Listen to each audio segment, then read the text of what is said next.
बिस्मिल्लाहिर्रहमानिर्रहीम। आज से स्टूडेंट हम एक नई सीरीज़ स्टार्ट करने वाले हैं ग्रुप थ्योरी। तो ग्रुप थ्योरी के अंदर ये आपका फर्स्ट लेक्चर है। फर्स्ट लेक्चर में हम डिस्कस करेंगे कि ग्रुप क्या होता है, सब ग्रुप क्या होता है, कुछ रिमार्क को डिस्कस करेंगे और लास्ट में ग्रुप की एग्जाम्पल को स्टेप बाय स्टेप डिस्कस करेंगे। देखें, ग्रुप के बारे में मैं आपको बताऊं, देखें ये आपके पास एब्स्ट्रैक्ट अलजेब्रा के ऊपर फर्स्ट लेक्चर है। फर्स्ट लेक्चर में आप स्टेप बाय स्टेप चीज़ों को डिस्कस करेंगे, तो आप पहले लेक्चर से वीडियो देखें। पहले लेक्चर में हम ग्रुप को डिस्कस करने वाले हैं, ठीक हो गया। तो ग्रुप थ्योरी के अंदर हम बताएंगे ग्रुप क्या होता है। तो देखें, स्टेप बाय स्टेप चीज़ों को डिस्कस करते हैं कि सबसे पहले ग्रुप की डेफिनेशन को समझते हैं कि ये ग्रुप की डेफिनेशन क्या है। देखें, let G be a non empty set है। जी कोई नॉन एम्प्टी सेट है कि वो एम्प्टी सेट नहीं है, एम्प्टी सेट के अलावा कोई एक सेट है। अंडर बाइनरी ऑपरेशन जी अंडर स्टैटिक, ये स्टैटिक यहाँ रिप्रेजेंट करता है। देखें, स्टैटिक को आप कुछ इस तरह से यहाँ पर समझें कि ये यहाँ पर एडिशन भी हो सकता है, ये यहाँ पर मल्टीप्लिकेशन भी हो सकता है। जी अंडर स्टैटिक ये लिखा हुआ है ना, जी अंडर स्टैटिक, तो यहाँ स्टैटिक का मतलब ये हो सकता है कि यहाँ पर एडिशन भी हो सकता है, यहाँ पर मल्टीप्लिकेशन भी हो सकता है। तो G under addition is called a group, इसे हम ग्रुप कहेंगे इफ़ अगर it satisfy the following property और एग्जाम, अगर ये चार प्रॉपर्टीज़ या ये चार एक्सियम को सेटिस्फाई करता है तो फिर हम कहेंगे कि जी अंडर एडिशन या जी अंडर मल्टीप्लिकेशन, या सिंपल अल्फाज में इन जनरल बात करें तो जी अंडर स्टैटिक को हम ग्रुप कहेंगे, जिसमें जी कोई नॉन एम्प्टी सेट है और बाइनरी ऑपरेशन कुछ इस तरह से डिफाइन है कि जी अंडर एडिशन भी हो सकता है, जी अंडर मल्टीप्लिकेशन भी हो सकता है। इन जनरल बात करें तो जी अंडर स्टैटिक को ग्रुप कहेंगे अगर ये इन चार प्रॉपर्टीज़ को सेटिस्फाई करता हो, अगर ये इन चार एक्सियम को सेटिस्फाई करता हो। तो पहली प्रॉपर्टी को डिस्कस करते हैं। देखें, for all A B belong to G, इस ग्रुप यहाँ पर जो भी चीज़ होगी ना उसमें से कोई दो एलिमेंट पिक करेंगे, उन दो एलिमेंट के ऊपर ये ऑपरेशन अप्लाई करेंगे। अब मैंने इन दो एलिमेंट के ऊपर ये ऑपरेशन अप्लाई किया तो इसका कोई ना कोई आंसर आ गया सी। अब सी भी उस जी के अंदर होना चाहिए और सी भी इस जी के अंदर होगा तो हम कहेंगे कि क्लोजर प्रॉपर्टी सेटिस्फाई हो गई, फर्स्ट प्रॉपर्टी सेटिस्फाई होगी। दूसरी प्रॉपर्टी क्या होती है? एसोसिएटिव प्रॉपर्टी होती है। तो उसमें क्या होता है कि उस जी में से, यानी कि इस एलिमेंट में से मैं कोई तीन एलिमेंट पिक करता हूं और तीन एलिमेंट में से मैं ये ऑपरेशन कुछ इस तरह से डिफाइन करता हूं, कुछ इस तरह से ये ऑपरेशन लगाता हूं कि देखें, पहले दो एलिमेंट के ऊपर ऑपरेशन, फिर ब्रैकेट लास्ट वाला ऑपरेशन, फिर ए को वैसे लिख दें, इन दो के ऊपर ऑपरेशन लगा दें ब्रैकेट में, कि ये एसोसिएटिव प्रॉपर्टी को रिप्रेजेंट करती है कि लेफ्ट हैंड साइड का आंसर राइट हैंड साइड के इक्वल आ जाता है। तो फिर हम कहेंगे कि ई जी अंडर स्टैटिक जो है वो दूसरी प्रॉपर्टी जो कि एसोसिएटिव प्रॉपर्टी है उसको सेटिस्फाई करता है। इसी तरह स्टूडेंट थर्ड प्रॉपर्टी देखें। थर्ड प्रॉपर्टी ये है कि ग्रुप में से मैं एक आइडेंटिटी एलिमेंट ले लूँ, ई, ये जो स्मॉल ई है ना ये रिप्रेजेंट करता है आइडेंटिटी एलिमेंट को, और मैं एक एलिमेंट ले लूँ उस ग्रुप जी में से, फिर उस आइडेंटिटी एलिमेंट को उसमें ए एलिमेंट पर मैं अगर स्टैटिक, यानी कि उस आइडेंटिटी एलिमेंट को ए के साथ अगर मैं डिफाइन करूँ तो उसका जो आंसर है वो वही ए ही वापस आ जाए। यानी कि आइडेंटिटी एलिमेंट को मैं अगर ये स्टैटिक अप्लाई करूँ ए के ऊपर तो वही दोबारा ए एलिमेंट ही आना चाहिए आपके पास, लेफ्ट या राइट दोनों में आपके पास आंसर ए के इक्वल आना चाहिए। तो ये आइडेंटिटी प्रॉपर्टी है आपके पास। इसके बाद स्टूडेंट देखें, इन्वर्स प्रॉपर्टी क्या होती है कि अगर दो एलिमेंट मैं ग्रुप से ले लूँ, एक एलिमेंट मैं ग्रुप से लूँ और उसका एक इन्वर्स मैं उस ग्रुप के एलिमेंट से लूँ, ठीक हो गया, तो फिर उस दो एलिमेंट के ऊपर अगर मैं बाइनरी ऑपरेशन अप्लाई करूं, यानी कि ए स्टैटिक ए इन्वर्स, तो वो आइडेंटिटी एलिमेंट के इक्वल होना चाहिए, फिर equal to A inverse static A, left या राइट करें तो आंसर आपके पास आइडेंटिटी एलिमेंट ही होना चाहिए, ठीक हो गया। तो ये इन्वर्स प्रॉपर्टी होती है। तो ये अगर चार प्रॉपर्टीज सेटिस्फाई होती हैं, ये चार प्रॉपर्टीज़ अगर सेटिस्फाई होती हैं तो फिर हम कहेंगे कि जी अंडर स्टैटिक या आपके पास एक ग्रुप है, ठीक हो गया। तो ये ग्रुप की डेफिनेशन है। अब इसकी एक एग्जांपल को स्टेप बाय स्टेप डिस्कस करते हैं, लेकिन एग्जांपल को स्टेप बाय स्टेप डिस्कस करने से पहले मैं आपको एक और चीज़ बताऊँ। देखें, जो अंडर, अगर ये तो है जी अंडर स्टैटिक, अगर जी अंडर मल्टीप्लिकेशन होता तो उसमें जी अंडर मल्टीप्लिकेशन में जो ई होता है ना, ई जो स्मॉल ई, जैसा कि हमने ये बताया, ये वहाँ पर जी अंडर मल्टीप्लिकेशन के अंदर, यानी कि जी कॉमा ज़रब के अंदर जो ई होता है स्मॉल ई वो 1 के इक्वल होता है, ठीक हो गया। इसी तरह जी अंडर प्लस यानी कि जी कोमा प्लस ब्रैकेट के अंदर प्लस हो तो वहाँ पर ई की वैल्यू जो है वो 0 के इक्वल होती है। जी अंडर मल्टीप्लिकेशन में आइडेंटिटी एलिमेंट आपके पास 1 होगा, जी अंडर एडिशन में आइडेंटिटी एलिमेंट आपके पास 0 होगा। ये बात आपने याद रखनी है, ठीक हो गया। आगे एग्जाम्पल में ये बहुत चीज़ें इंपॉर्टेंट हैं वो यूज़ होंगी। देखें फिर इसके बाद एक एग्जाम्पल को स्टेप बाय स्टेप डिस्कस करते हैं। देखें एक एग्जाम्पल को देखें इसकी कि यहाँ पर एक सरसरी तौर पर मैंने एक एग्जाम्पल लिखा था कि आपको डेफिनेशन समझ आ जाए। देखें z अंडर एडिशन एक ग्रुप होता है। कैसे? अब हम प्रूफ कर रहे हैं कि हमने कहा z अंडर एडिशन ग्रुप है, तो हम ये 4 प्रॉपर्टीज़ लगाएंगे और प्रूफ कर देंगे कि z अंडर एडिशन एक ग्रुप है। देखें स्टेप बाय स्टेप।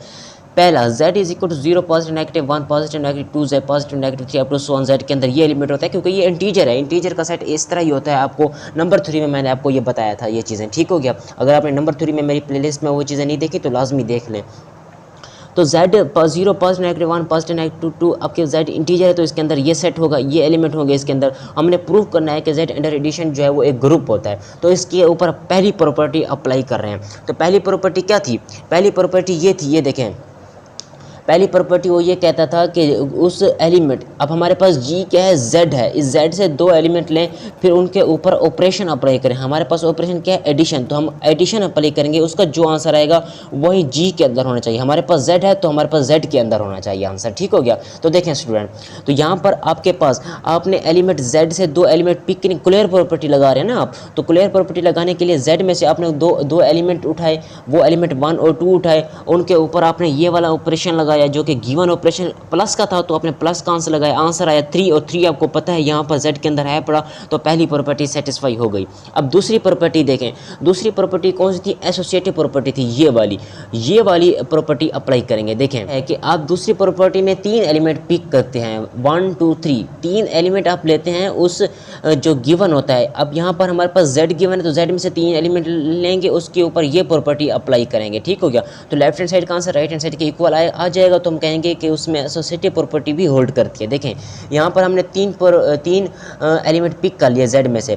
पहला एलिमेंट मैंने लिया ये वाला, ये देखें फॉर ऑल 1 2 3, आपको पता है z के अंदर होता है, तो 3 एलिमेंट लिए। अब मैं उसके ऊपर ये प्रॉपर्टी अप्लाई कर रहा हूँ। देखें 1 + 2 ब्रैकेट में है पहला, फिर तीसरा ब्रैकेट में नहीं है उसे वैसे लिख दिया, फिर प्लस पहला ब्रैकेट में प्लस इंटू लास्ट वाले 2 ब्रैकेट में, तो आपको पता है इसका आंसर भी 6 के इक्वल निकलता है, इसका आंसर भी 6 के इक्वल निकलता है। Left hand side right hand side के इक्वल है, इट मीन यहाँ पर एसोसिएटिव प्रॉपर्टी होल्ड करती है। अब थर्ड प्रॉपर्टी क्या है? आइडेंटिटी प्रॉपर्टी है। आइडेंटिटी प्रॉपर्टी किस में है? Under addition. तो अंडर एडिशन में जो स्मॉल ई होता है, जो आइडेंटिटी होता है, वो किसके इक्वल होता है? 0 के इक्वल होता है, ठीक हो गया। तो मैंने यहाँ पर ये प्रॉपर्टी अप्लाई करनी है, तो इसके ऊपर आप प्रॉपर्टी अप्लाई करेंगे। अब मैंने ले लिया, कोई भी एलिमेंट आप ले लें z में से, तो मैंने ले लिया z में से 2, तो अगर 2 में मैं प्लस, यहाँ पर आइडेंटिटी एलिमेंट कौन सा होता है? 0 होता है। अंडर एडिशन में आइडेंटिटी एलिमेंट क्या होता है? 0 होता है, जैसा कि पहले मैंने आपको बताया था। तो ये किसके इक्वल होगा? 2 के इक्वल होगा। 2 का हम 0 + 2 भी लिख सकते हैं, यानी कि उस एलिमेंट को मैं अगर आइडेंटिटी में ऐड करूं तो वही आंसर आपके पास आना चाहिए। तो ये आइडेंटिटी प्रॉपर्टी भी होल्ड करती है, ठीक हो गया। तो अब यहाँ पर ये जो फोर्थ प्रॉपर्टी है ना, इन्वर्स प्रॉपर्टी, तो यहाँ पर ये गलत सोल्व की हुई है, ये अंडर मल्टीप्लिकेशन के लिए गलती से सोल्व कर दिए, तो ये अंडर एडिशन के लिए। तो ये देखते हैं अंडर एडिशन के लिए, मैं आपको अलग से ये समझाने की कोशिश करता हूँ। यहाँ पर देखें, ये देखें स्टूडेंट, हम इसको यहाँ पर सोल्व करने की कोशिश करते हैं। देखें आपके पास है ना, ये जो इन्वर्स प्रॉपर्टी है वो क्या कहती है? आपने एक एलिमेंट लेना है, उसका एक इन्वर्स लेना है ग्रुप से। तो हम क्या प्रूफ कर रहे हैं? हम ये प्रूफ कर रहे हैं कि z जो है वो अंडर एडिशन जो है वो एक ग्रुप है, is group. z under addition क्या है? एक ग्रुप है हमारे पास। तो हम जानते हैं z अंडर एडिशन में जो आइडेंटिटी एलिमेंट होता है वो कौन सा? वो z अंडर एडिशन में जो आइडेंटिटी एलिमेंट होता है वो कौन सा होता है? वो 0 के इक्वल होता है। Identity element z under addition में आइडेंटिटी एलिमेंट कौन से किसके इक्वल होता है? 0 के इक्वल होता है।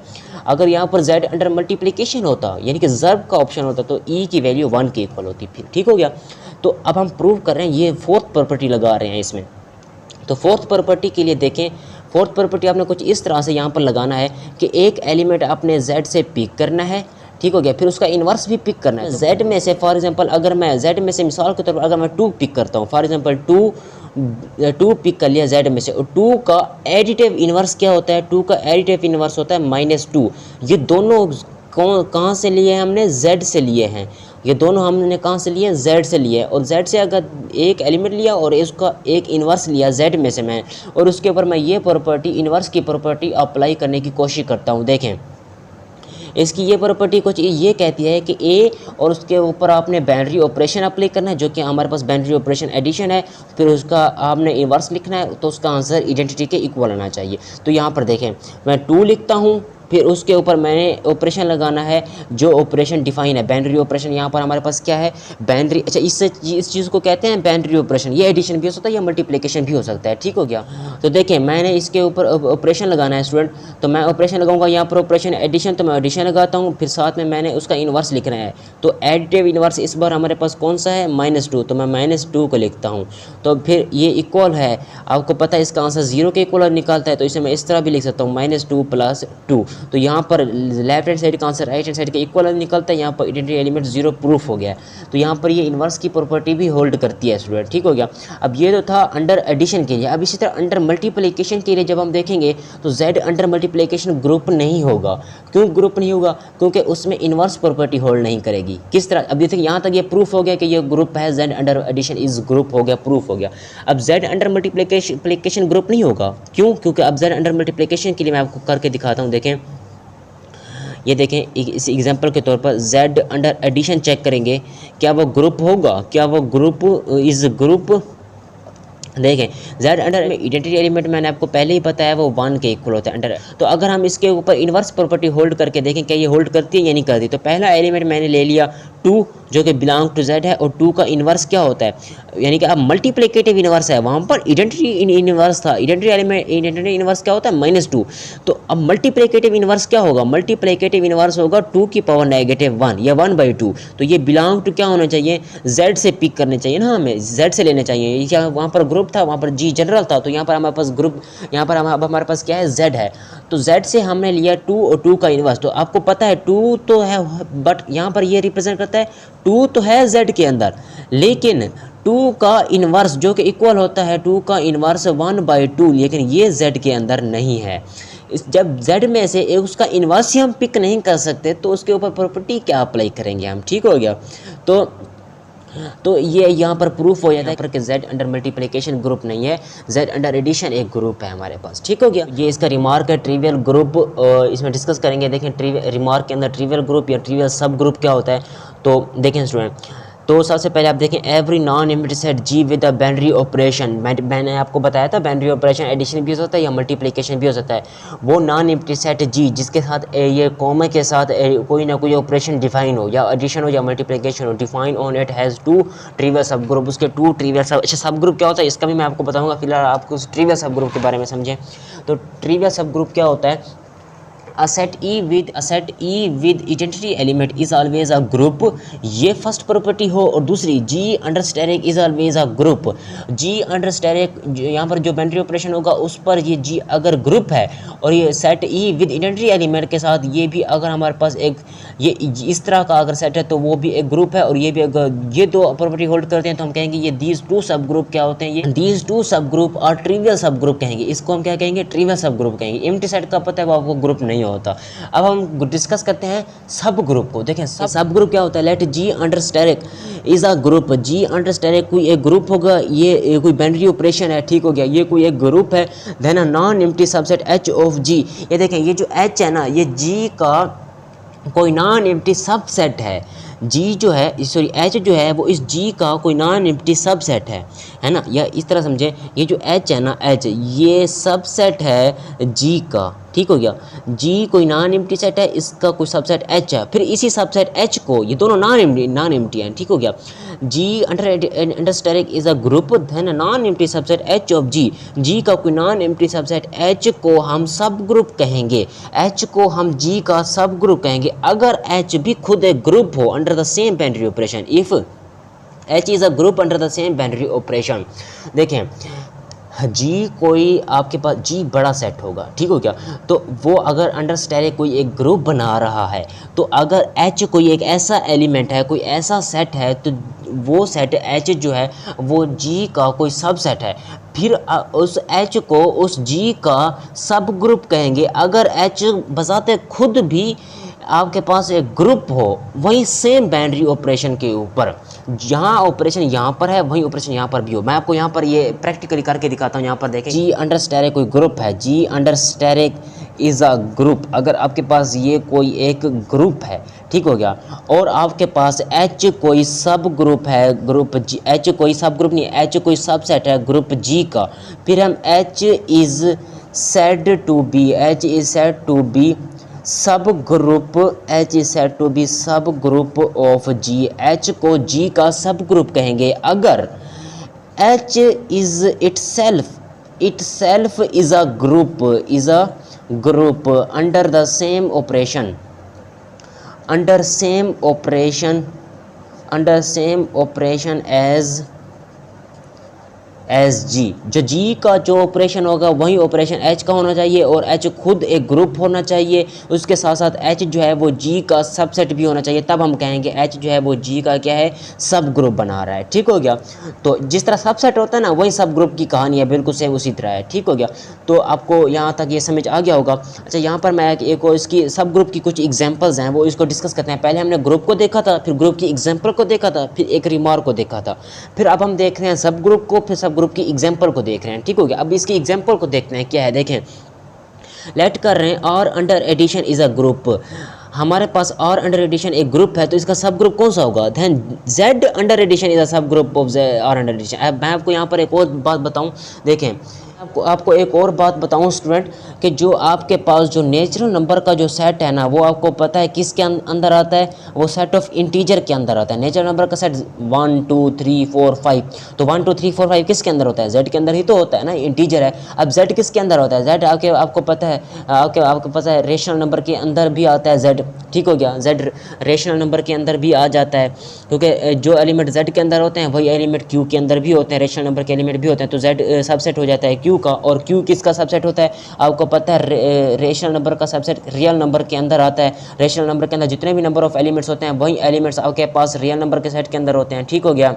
और रियल नंबर का सेट आपको पता है कॉम्प्लेक्स नंबर के सेट के अंदर आता है, कि रियल नंबर में जितने भी नंबर ऑफ एलिमेंट्स होते हैं वही एलिमेंट्स कॉम्प्लेक्स नंबर के सेट में भी होते हैं। तो ये आपको इस सीक्वेंस का, इस तरतीब का आपको पता होना चाहिए। इसी सीक्वेंस से हम ये इसकी सब ग्रुप की एग्जांपल को निकाल रहे हैं। देखें यहाँ पर ये क्या क्या कह रहा है, R under addition is a subgroup of, sorry Z under addition is a subgroup of R under addition.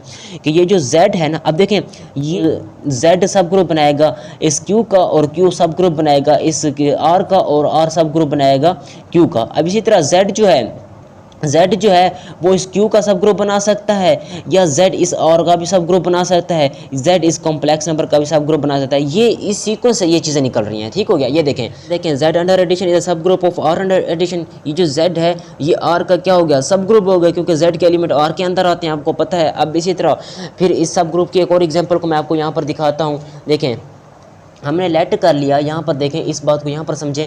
हमने लेट कर लिया है कि आर अंडर, अब ये मल्टीप्लिकेशन है, ये आर अंडर मल्टीप्लिकेशन एक ग्रुप होता है, आपको पता है, क्योंकि ये ग्रुप की चारों प्रॉपर्टीज़ को सेटिस्फाई करता है। तो ये क्या होता है? एक ग्रुप होता है आपके पास। ठीक हो गया।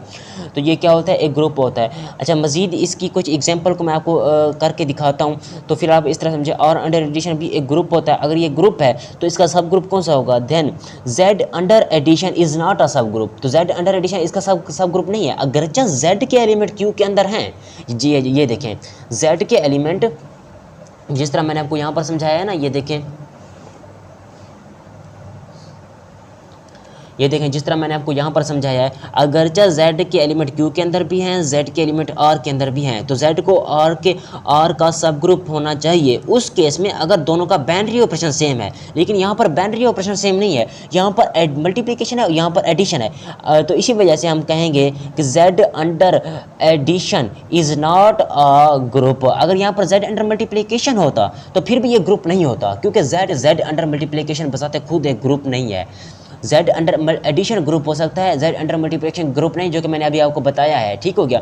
तो यहाँ पर z अंडर एडिशन हो या z अंडर मल्टीप्लिकेशन हो तो वो सब ग्रुप नहीं बनाएगा इस r अंडर मल्टीप्लिकेशन का, क्योंकि r अंडर मल्टीप्लिकेशन एक ग्रुप है, इसका सब ग्रुप जो है वो q अंडर एडिशन मल्टीप्लिकेशन हो सकता है, लेकिन z अंडर एडिशन मल्टीप्लिकेशन इसका सब ग्रुप नहीं हो सकता, क्योंकि एक तो इन दोनों का बाइनरी ऑपरेशन सेम नहीं है और दूसरा z under addition multiplication z under multiplication एक ग्रुप होता ही नहीं है दूसरा। ठीक हो गया। तो इसी वजह से यहाँ पर ये वही बात बताई जा रही है कि बाइनरी ऑपरेशन सेम नहीं। अब दूसरा देखें, अब यहाँ पर देखें आर अंडर एडिशन तो एक ग्रुप होता है, आपको पता है, और अंडर मल्टीप्लिकेशन भी ग्रुप होता है और अंडर एडिशन भी ग्रुप होता है। Then N under addition is not a subgroup, and under addition जो है वो एक ग्रुप नहीं है, and under addition is not a subgroup, क्योंकि एंड अंडर एडिशन जो है वो इसका सब ग्रुप नहीं बनेगा। अब अगरचा इन दोनों के क्या है बाइनरी ऑपरेशन सेम है, एक इसकी कंडीशन प्रूफ हो जाती है कि उसका बाइनरी ऑपरेशन सेम हो, दूसरा जिसको आप सब ग्रुप कह रहे हैं ना, अब एन को आप सब ग्रुप कह रहे हैं ना इस आर का, तो एन बजाते खुद भी एक ग्रुप होना चाहिए,